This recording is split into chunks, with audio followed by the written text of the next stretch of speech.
I'm not offended ever. Uh,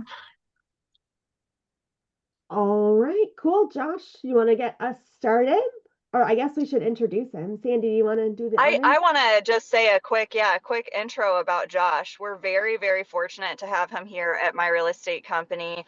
Um, he is he has an extremely innovative mindset and also an extremely giving mindset. He has such a can-do attitude. He's always coming up with solutions for brokers and agents, and it's just been an honor to collaborate with him. I'm very, very excited to hear all of his lead gen training, because whenever I come to him with some type of a question or an issue or how to approach anybody, he always has the most tactful, amazing reply. So I am very excited for this training, Josh. Take it away. Awesome. Well, thank you very much for that, Sandy. Can everybody see the share screen? Is that coming through for everybody okay? Yes. Okay. I'm going to do a little bit of stalling for a couple minutes here and just give you guys a quick rundown on my background, just because we still have people coming in. So I'm Josh. I've been doing lead generation, well, really since I was like 13 years old. I had an aunt that taught me Google Ads at 13, and that's how I kind of paid the bills through high school. I've been in real estate about 10 years. So in the last 10 years, I've pretty much been predominantly doing lead generation training or lead generation campaigns. In 2018, we had a pretty crazy realization in our own real estate business where we were selling a lot of homes, but we just weren't making any money on it. And we really realized it all came back to our business math and what was going on. So we ripped apart our business. We fired a lot of our lead generation companies, and I brought everything in-house. It was kind of crazy when I got into real estate that we were paying all these companies to do all this for us, but a lot of it was because we fell into the trap that our brokerage told us, you need to hire all these companies to bring in a bunch of leads, which we did. But what we realized is our business math got all wonky. We weren't making any money, so we retooled. One of the big things that I'm really a huge fan of is organic marketing. I wrote a book last year on organic marketing and how we use it within our business. And part of it is because I think within this industry, we are just kind of broken. We have a lot of brokerages that aren't teaching business math anymore. And we have a lot of brokerages that are setting their agents up to fail because they're not teaching them business math, and they're just telling them, go spend a lot of money. And that's one thing that I really believe is, as agents, if we can improve our retention rate in the industry, we can make a better industry. So that's one reason we're going to start doing these more often. These trainings open to everybody, because even if you're not with our brokerage, we want a better industry, and we want the industry to really represent what it should be and not where it's at right now. Um, all right. Hey, Holly, can you kind of monitor the comments for me if there's questions? You're muted. Yes, I will. Thank you. Thank you. So I do want this to be interactive. If you guys have questions, throw them in the chat. The other thing is I'm planning on afterwards doing Q&A. So if you guys have more questions like you want back and forth answers on, stick around after. I'm here as long as you guys want me today. So today we're going to be talking about 4 things that you can do to attract leads, mostly using all tools that we all use on a daily basis. So your cell phone, social media. I'm going to integrate some AI type stuff in there as well, but it's all very simple. No ad spend, no nothing. I made a video on this a couple weeks ago, and the internet trolls came out. A guy called me a liar and said it doesn't work that way. So before we really get into this, I just want to prove to you that if you guys read this, this is Instagram user agreement. And it basically says that Instagram is now data mining our contact list to help connect us with people that we may know or may know us. And then it says that if somebody on the other end, so someone else with an Instagram account, confirms their email address, they're going to take their contact list and data mine it, and it might connect you to my profile. So before we get going in this, every single social media platform has a user agreement that reads very similar to this. And that's part of what I'm leveraging and what I want to teach you guys to leverage today is the social media content and algorithm and platform to benefit you, because this is a thing. Just last night, my wife got a phone call from somebody who is a contact in her phone, but they're not friends on Facebook. And it's actually an agent that she did a deal with like 5 years ago. That agent called her last night because she has a new listing. Like 20 minutes after that phone call, she got on to Facebook, and all of a sudden, that person was a suggested friend in Facebook. My wife has not talked to her for 5 years, but I think it kind of proves that those platforms are data mining not only your contact list, but your recent phone calls, your text messages, your emails. The amount of data they're taking from your phone is phenomenal. So, as agents, we can leverage that information to get in front of people, but more importantly, to nurture who is currently in your sphere. Um, so that's where we're going to head today. Before we get into that, I want to give a little bit of a rundown on real estate lead generation in general. Like I said before, I really believe the industry is broken, and that's one thing that we want to do with this brokerage is we want to fix that. We want to make it better. We want to make agents empowered to, high level of training so they're empowered to run their business and they're not reliant on other things, especially in lead generation. I'm consulting with people all the time that are very dependent on third-party lead generation sources. And especially over the last year with what we've seen with Zillow, I've seen phenomenally profitable teams overnight change because of Zillow Flex. And part of the problem with that is they're so dependent on that one lead source, they don't have another option. And so overnight, Zillow changes the game and your profitability goes in the tank. So that's what we're trying to avoid with these trainings is trying to empower agents to be able to do things for themselves. So one of the big questions in real estate that everybody asks is, do you buy leads? I'm a huge proponent that there's no such thing as a paid lead versus a free lead. I think every lead that comes into your database has a cost associated with it. So even if it's your dear Aunt Sally, you've done something with time or money to put your dear Aunt Sally in your sphere and potentially have her as a client down the road. So instead of asking yourself, should you be buying leads or should you not? I think the question that we need to ask is, are you generating leads in the most efficient way possible to achieve your business goals? The reason I say that is if you're a large team, you're going to lead generate way different than a solo agent. So you have to look at your goals and ask, are you generating leads in the most efficient way possible? Now, I will say this, I think most solo agents do not need to be buying leads. I think, a lot of times that's the kind of Hail Mary pass when people are looking at profitability and just convincing themselves that they need more business. And then they go out there and they totally jack up their business math. And so even if they do get more closings, they're not very profitable. So I think ultimately as a solo agent, you should really rely on your organic systems, because paid leads are not a strategy in real estate. They're just simply an amplifier for a solid lead generation system. So that's why I tell solo agents, get your systems, your foundational marketing, foundational real estate lead generation systems set up at an organic level. Once those are ticking and really rolling, if you want to infuse some ads to it to boost the traffic, you can. But what I'm seeing all too often is people go straight to ads without having the foundation set, and they just end up spending a ton of money. Their conversion rates tank, and really the ones they do close from it are not very profitable closings. Like I said before, I think a lot of this boils down to education. I'm not going to go super in depth to these numbers today just because we're on a time crunch and I don't want to sit here and talk to you guys all day long. Um, but cost per lead, cost per acquisition, and lifetime value. I truly believe as a real estate agent, if you figure out ways to manipulate these three metrics in your business, that you can be very profitable and you can pretty much control your own destiny if you can control these three metrics. Real quick, cost per lead for me is just what does it take to get it into your database, that lead into your database. And like I said before, that's not always a money thing. Sometimes it's your time. There's other costs. So what does it cost to get in there? If you can make that as efficient as possible, you're off to a good start. Cost per acquisition for me in real estate, I look at that as cost to the closing table. So once you get them in your database, how much does it cost to nurture them to the closing table? Once again, time and money. If you can make that process more efficient, you can get more profitable closings on each one. And then lifetime value, this is just maximizing how many transactions you can do to each of your clients. I like to look at this one as just a number of transactions in real estate because our average commission obviously fluctuates.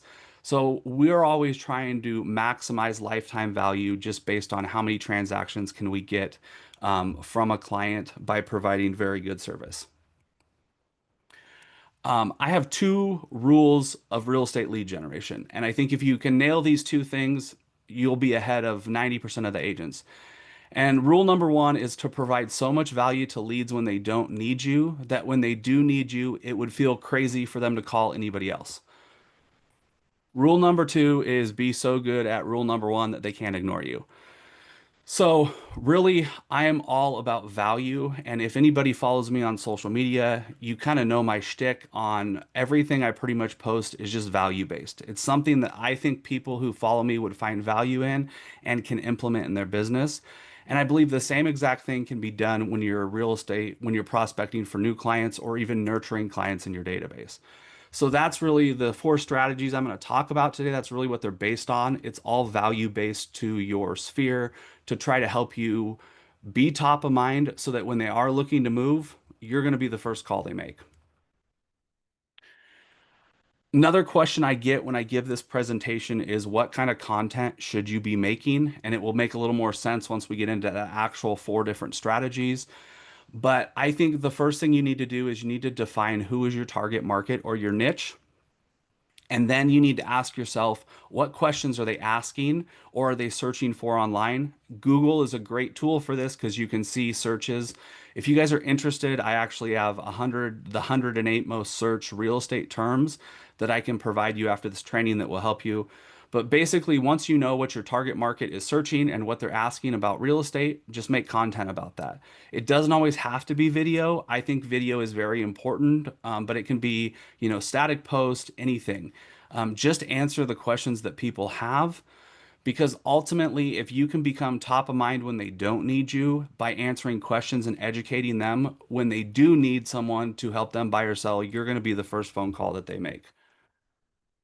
All right. So now we're going to get into the four strategies that I think every agent should be using. So the first one is I've talked about this a little bit, but the overlooked content list hack.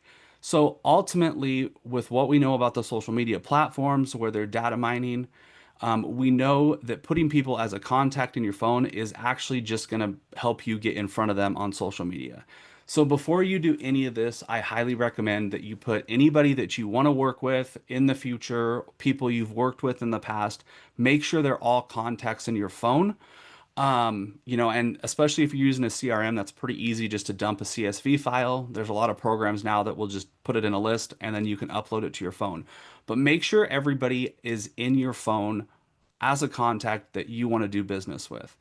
And part of the reason this is working so well is as the social media platforms start to do more data mining and also becoming more intent driven, they're looking at what we're searching and showing that type of content to people. So the example I use all the time is if you put somebody in your database, let's say Billy Smith in your contact list.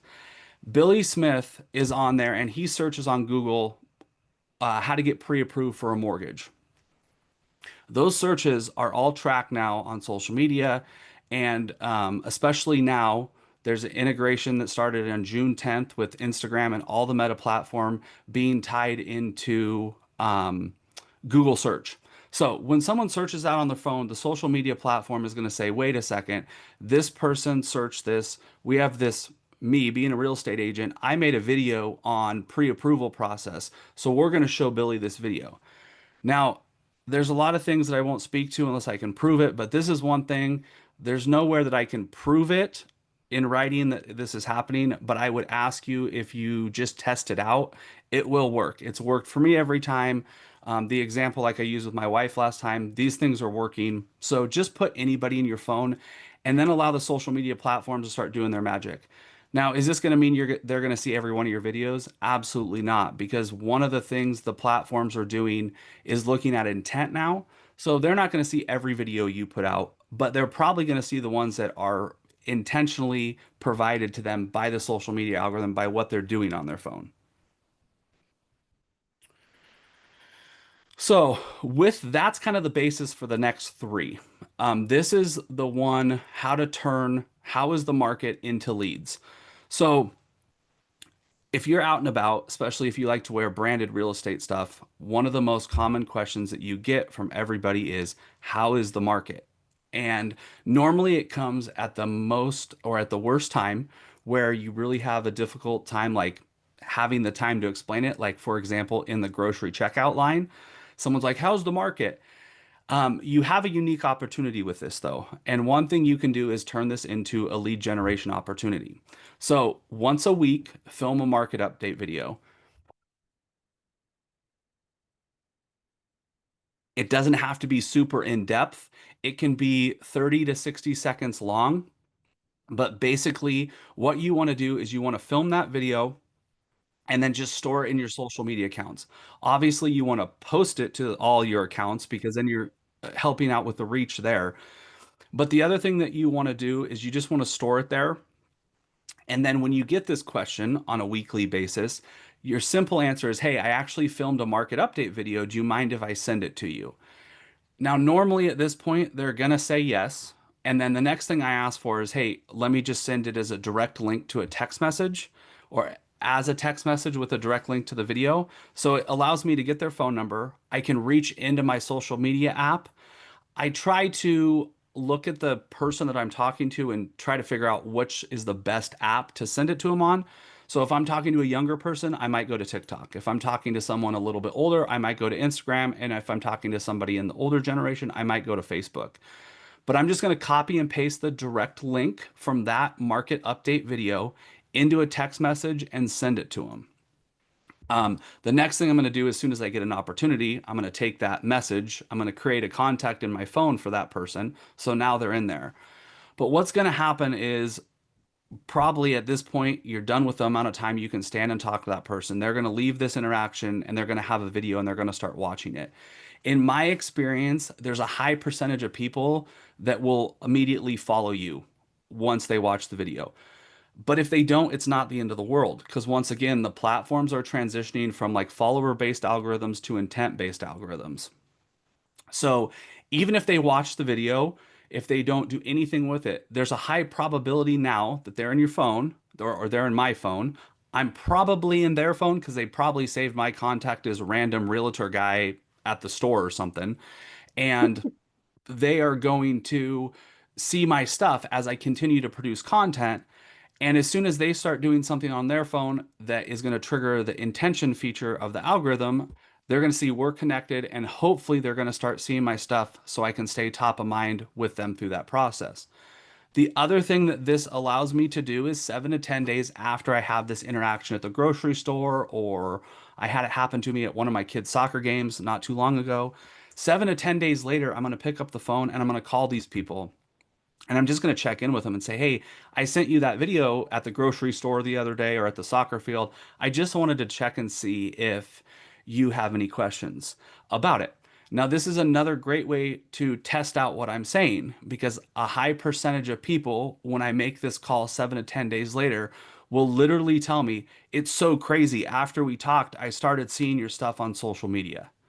And I've done nothing. So what you'll start seeing is you've turned a cold interaction and a cold lead into at least a little bit warmed up lead because now they're familiar with you. Now, I'm not going to say a lot of times I've earned trust yet, but I've definitely gone a great deal and I've really done nothing. I've just let the algorithm do their thing and show content to these people.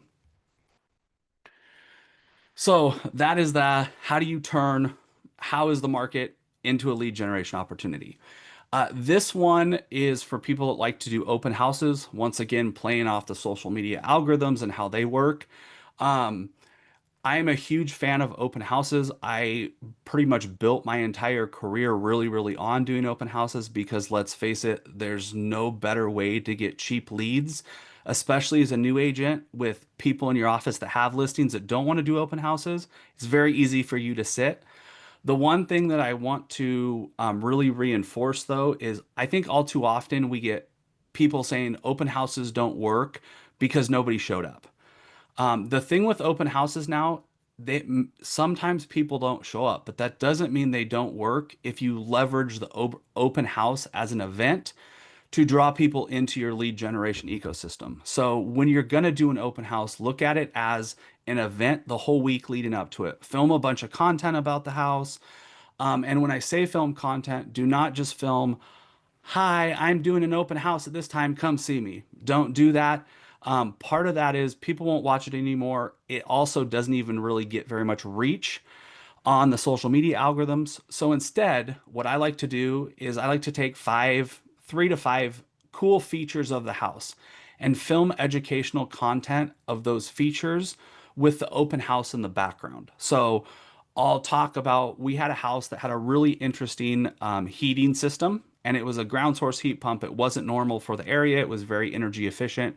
So I made a video about that system, talking about why buyers and sellers need to be aware that's in the area, how much money it can potentially save you on energy bills, and a lot of those type of things. That video did really well, and I had a whole bunch of people come to the open house because they saw that video. And that's one thing too, is when you're doing an open house, ask people, how did they find out? Because that's going to give you super valuable information on, for your next open house, what activities you double down on to get people to your open house. So filming these videos about the features of the home. The other thing that I'll always film with a open house is a video walkthrough. And I will put that straight up to my social media accounts prior to, once again, trying to get people to come to the open house. But the other reason that I do that is it gives me a great opportunity to collect information and do some lead generation at an open house without using the horrible, here's, put your name on this sign-in sheet. So what I'll do is I'll let people come in. The other thing, if you guys want to know more about open house strategy, I did an interview with Jimmy Burgess on YouTube. So if you look up my name and open houses, it will come up. It was like 45 minutes of just open house strategy. Um, so what I'll do is when people come in, I'll let them tour the house, try to strike up a conversation with them. I'm a very low pressure type of guy. I don't run over and throw a clipboard in their face and try to get them to sign up. I used to do that and it didn't work. So what I'll do now is as they're walking around, I'll strike up a conversation, and it's a very simple, hey, I know you guys are probably seeing a whole bunch of open houses today. I actually filmed a video walkthrough of this house. And I know tomorrow morning, if you have questions, then you can watch this video. Do you mind if I send it to you? And most of the time, they're going to tell you, yes, absolutely. I mean, it's a very low pressure. You're not trying to sell them anything. And I'll just, same thing. I'll tell them, hey, I can send you a direct link to your cell phone and the video. Same process. I'll try to match up, what platform that I think they would most likely be most active on. Copy the direct link for that video walkthrough, text them a direct message, and then they will go on their way. It is crazy to me how many people, once again, a few days later with open houses, I don't wait a week. I'll just do a couple days. I'll call them back and say, hey, I sent you that open house video. Do you have any questions? Is there anything I can do to help you with the house or anything like that? It's crazy at this point. A lot of times when you're calling open houses, we've all had that experience where people just are shut down. I have noticed a huge difference when I call people after doing this because it warms them up. Once again, a large percentage of them are telling me, after the open house, I started seeing all your stuff on social media.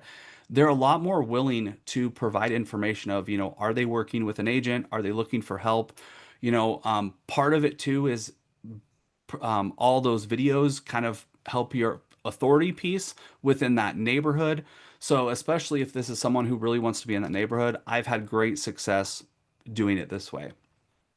Um, so with open houses, I think the biggest thing is you really just want to focus on how to make it an event, create as much content as you can around that. That's going to give you more authority within that specific area. The other thing it's going to do long term is you have all this content, and when you strike up a conversation with people and this neighborhood comes up, you can say, hey, this is actually a house I listed in the neighborhood. Can I give you a video walkthrough so you can kind of see? It's also a great way to, when you're door knocking, have this information in your social media account because let's face it, neighbors are nosy. And if you say, hey, I have a video walkthrough of your neighbor's house, would you want to see it to kind of see how theirs is laid out? They're going to tell you yes. So once again, you can get their contact information, send them a direct link, and um, start building a relationship that way. So this last one is for circle prospecting. So I know less and less people are doing circle prospecting. I will put up the legal disclaimer because I know we have people from all the states. Make sure if you are cold calling, you are doing it in the correct manner, not violating the law and calling people you shouldn't be calling. Um, this is how early on circle prospecting was, pick up the phone book and start calling phone numbers. And then agents realize, man, if I ask for email addresses, I can get in their inbox.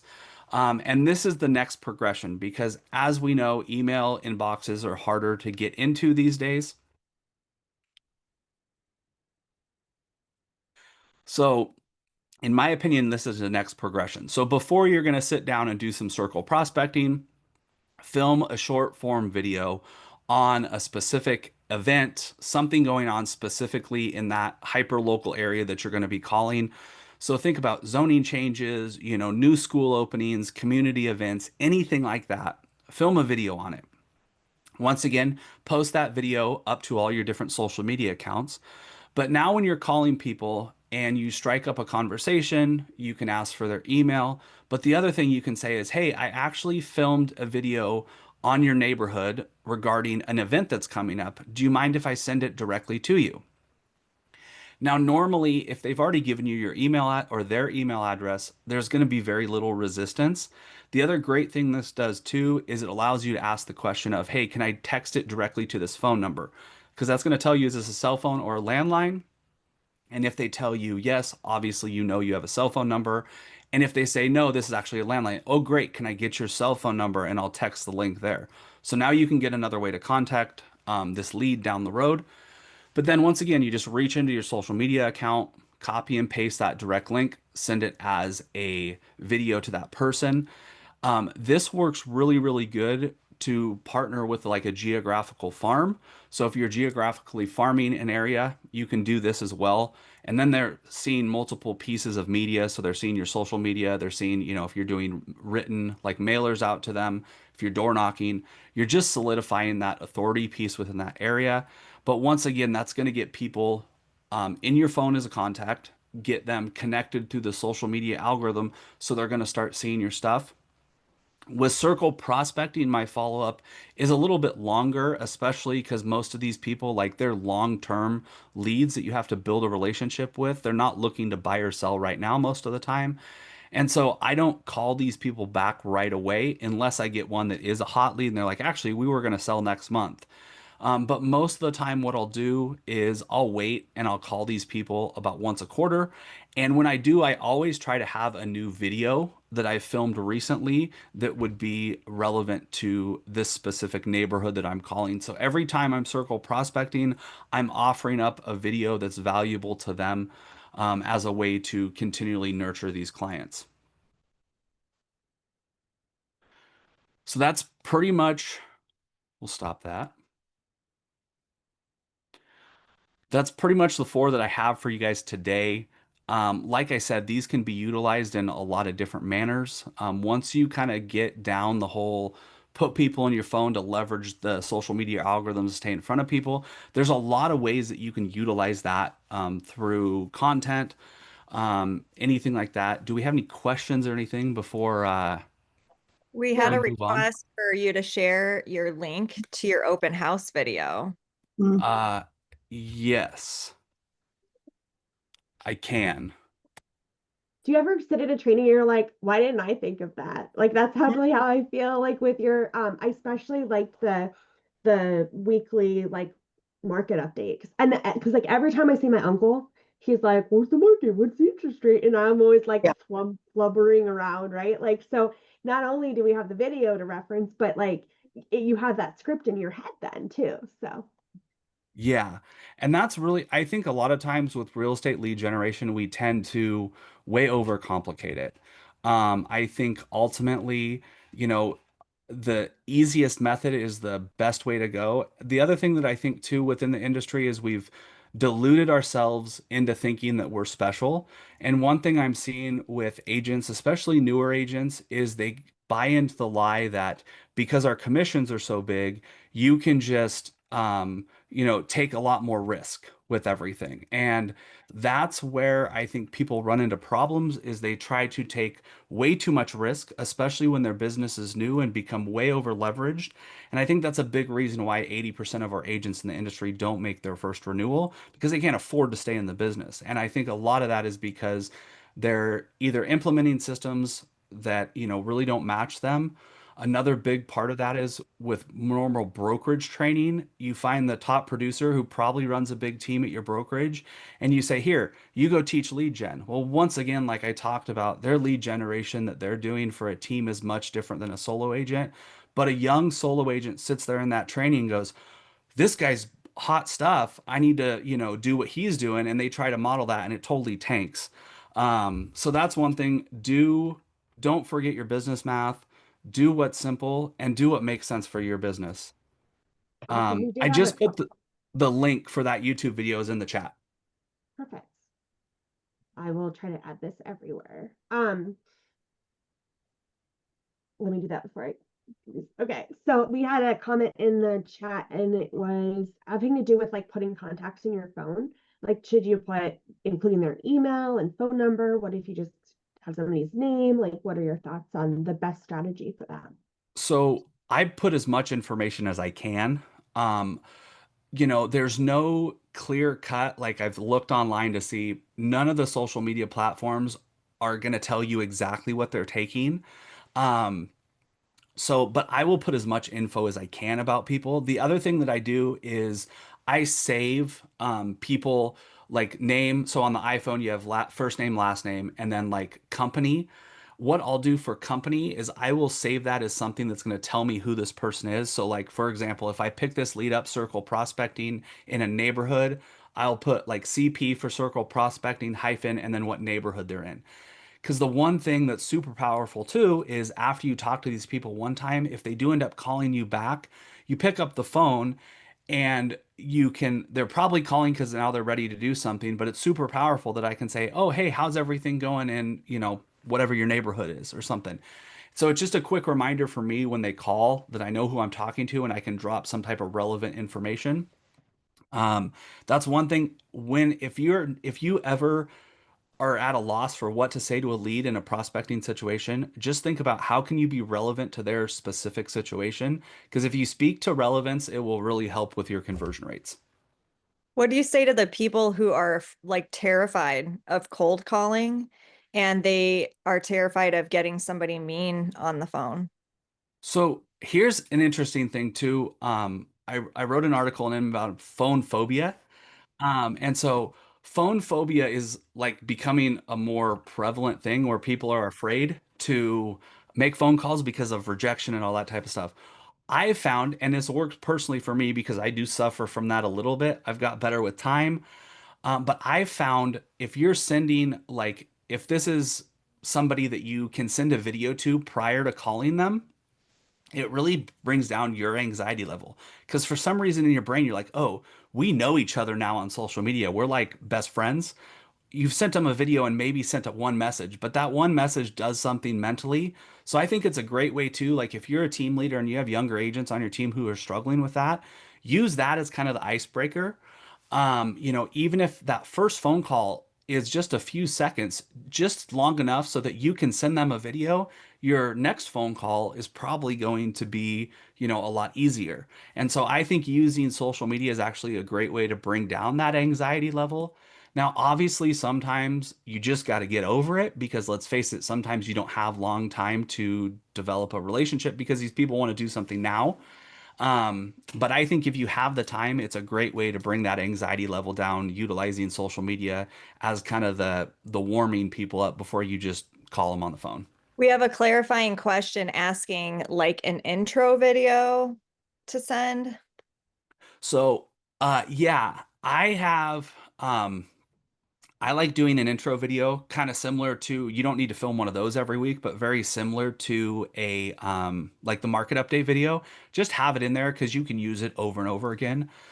The other thing that I'll do too is like when I first talk to somebody or I get a referral, I'll reach out and I'll think to myself, okay, what's their specific situation?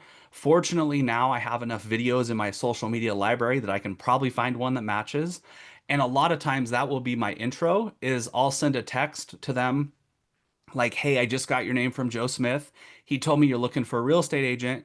I can call you this afternoon, but let me send you a video really quick to kind of explain, who I am or how I can help people in your specific situation or whatever it is, and then send it to them. And once again, that's a great way when you pick up the phone that you can just basically have a little bit of a warmer introduction. Because the one thing I've noticed is most of the time when I do that, those people are on social media like almost right away and they're looking at my other videos and stuff. And so by the time I actually get on the phone with them, they kind of know what I'm about, how I operate, and all that type of stuff.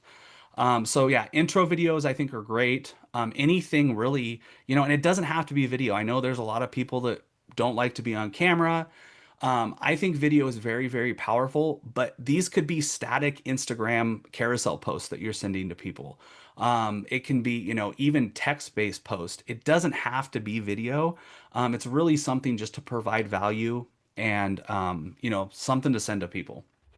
I think the other thing that agents should know is your video doesn't have to be perfect, Yeah. especially if you do stumble over a word here or there or, make a mistake. Like people are inherently rooting for you. They don't want to hate you. And, so if there is some sort of way that they can relate to you, they're gonna find it. If you find yourself to be relatable. Yeah. And I mean, if you guys follow me on social media, like some of my best performing posts that I've ever had are me literally sitting in the car ranting about something. And those really aren't planned a whole lot. Like a lot of the times I'll just hear something, get an idea, pull over to the side of the road and record the video. And so yeah, like polished, I don't think polished does as well, especially short form content. So vertical, Instagram Reels, TikTok videos, those type of things. I don't think polished performs as well. Now, YouTube long form, I do think those are a little bit better when they're polished. But just be real with people, and even if you don't like to do like video with your face, do voiceover video. Throw a graphic up there like a news article and voice over it. There's always ways that even if you don't like to be on video, but I would also challenge people if you're really struggling with that, film 50 videos that you don't post. Just film them to get more comfortable. And then after you've done that, then just post the 51st one and you'll get over it pretty quick. That's amazing advice. I love it. Also, you could do, and this is really hard to do, but just like we're doing right now, guys, we are live streaming. If you just get out there and not even talk about real estate, if that's not the most comfortable thing that you talk about, whatever, if it's dogs or if you have an instrument that you play and you know how to talk about that inside and out, get on live video, talk about it for 60 seconds and then do it again in a couple of days and just start being on video with something you're comfortable talking about. And then that gets you used to being on video and then you can move into something different. One thing too, I would say if you're struggling with video, the best because I struggled a lot with video for a long time until I started to realize like we need to transition away from paid and start building organic foundations. And I still do this. I film my videos in 5 to 10 second segments. So I'll basically record one like sentence, one or two sentences at a time, stop it, take a breath, do it again, and then I'll just edit it all together after I film all those clips. The other thing it does too is I think personally, I've tested this with my audience. It really helps my retention time. If you watch the way that I record videos, every like 5 to 10 seconds, I'm repositioning the camera to give a different shot, a different view. And that has really helped with my retention, which is one thing that we're seeing is really driving, the reach on the social media algorithm now is average user watch time. So that's one thing for me. People's attention spans are continuing to shrink. Like, I think now we're like at 2 or 3 seconds. And so, just repositioning that camera is retaining more of your audience. So, and for me, it helps me be able to film much smoother, much more relaxed by doing it that way, other than just taking one 60-second long take on a video. I'll have to rewatch your videos because I had no idea you were doing that. And I think I would get car sick or something. No, I've noticed. I've That's noticed. amazing. I think it'd be funny to do like drastic changes, like Like you're Star outside, Trek or then you're something. inside, then you're at Disney World on a roller coaster. But anyways, but yeah, I've noticed. Something that I do when, even when I'm cutting videos from in here or talking bits is I will just ramp it up at 1.2 speed. It does nothing with the tone of our voice or anything, but I inherently talk a little bit slower, or it seems normal for us right now. But if you're scrolling through and watching videos, you expect people to know what they're about to say, have it at the ready. And so I do. Lindsay, go ahead. Oh, you She's didn't always have. got gold. I was like, no, You no, look no, it's nice good. today too. We all Oh, like got all pretty today. it's like we all got pretty today. Yeah, we got appointments. We got to make that money, honey. I actually just wanted to say, Josh, thank you so much for sharing and giving back to our industry. This is the way that we elevate everyone around us is to share our education, and it's a gift. You're not required. In our industry, no one's required to give you these nuggets of knowledge. And so we are truly blessed, not just within the MyReco family, but we're truly we're blessed. If you guys are watching and we're going to share this video, for him to offer that gift to you of knowledge, I just want to say thank you because I've literally learned something that I'm going to take away from my business and for my, different facets. And so thank you for that. Well, thank you, Lindsay. Thank you. Awesome. Yeah. So next Wednesday we'll have Lindsay talking about like time saving hacks. And then the following Wednesday we'll have Josh back to talk about agent safety. So you're always free to tune in to this Zoom channel or this Twitch.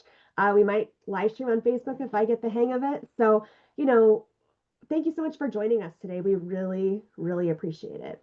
And Holly, before we end this too, so the Zoom link that you guys all logged on, that is pretty much open most of the time from about 11 Central Time to 3 or 4. I'm on a lot of the time. If you guys have lead generation questions, hop on the Zoom, ask the questions. We can go. I've got a private office that we can go into and talk lead gen anytime. We really want to be a resource for people, not just at our brokerage, but any brokerage. We want to be that place that you guys can come get answers and really get the support that the industry needs. All right. Yeah, you could follow us on all socials at My Real Estate Co. And we will be definitely getting out at least our Wednesday trainings so everyone knows they can come. So all right, awesome. Well, hey, when in doubt, reach out, messages if you need us. We are here for you. We all started this morning with a blank slate at 0. So go out and talk to a buyer, a seller, or an agent today. Have a good one. Bye. Bye, Thank everyone. you. Thanks for Bye. coming.